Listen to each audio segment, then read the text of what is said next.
check this out. This might be hard to see. I'll put it up against the bunk. I've got my bunk lifted here. Ignore all the shit that's random under there.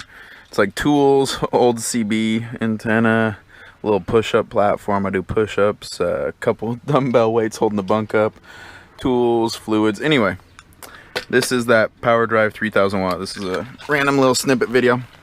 So from Harbor Freight, I bought this. It doesn't have a key in it, but you put a little red key in this hole here where my index finger is and turn it on and off to it's a power cutoff switch.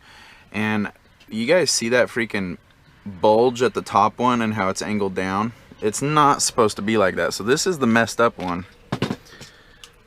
This is the good one. See, this is brand new. I had this happen to me before because they're from Harbor Freight, you know, only like $8. But yeah, you put the key in there to turn it on, and I always leave mine on, and then I turn the power inverter off. But it freaking blew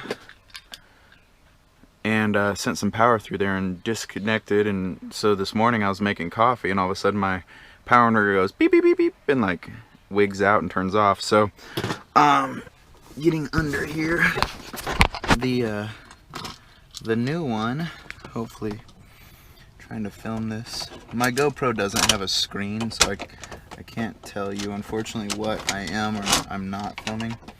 But yeah, I'm gonna mount this bad boy back up, hook the cables to it. There you see the power, right? Hook the cables to it, and it goes to the back of the power inverter. And hopefully I'll get my microwave and coffee pot working again. But yeah, it was a bummer. Luckily it brewed about half a pot of coffee. I got a cup out of it this morning. But yeah, it's a freaking massive power surge and just boom, blew that bad boy up. But fixing that right now, just on my way up to Iowa. Got a load for tomorrow from Iowa down to Oklahoma. Anyway, catch you guys later. Shouldn't have to say this. I shouldn't have to say this, but when working with power, this is my main power to the power inverter. Always disconnect power. And yes, I know you're supposed to take off negative and then positive and positive and negative. I know the whole spiel. You ain't got to tell me. But obviously I kind of know what I'm doing. So lay off there, little armchair mechanics. But yeah, when working with power, disconnect power. That's a 15. I'm gonna go grab a 15. But always disconnect your power. I got a big old AMG bus fuse, and then that's 150 amps, so that would take a lot to blow. And then it runs over to that kill switch and then to the power inverter.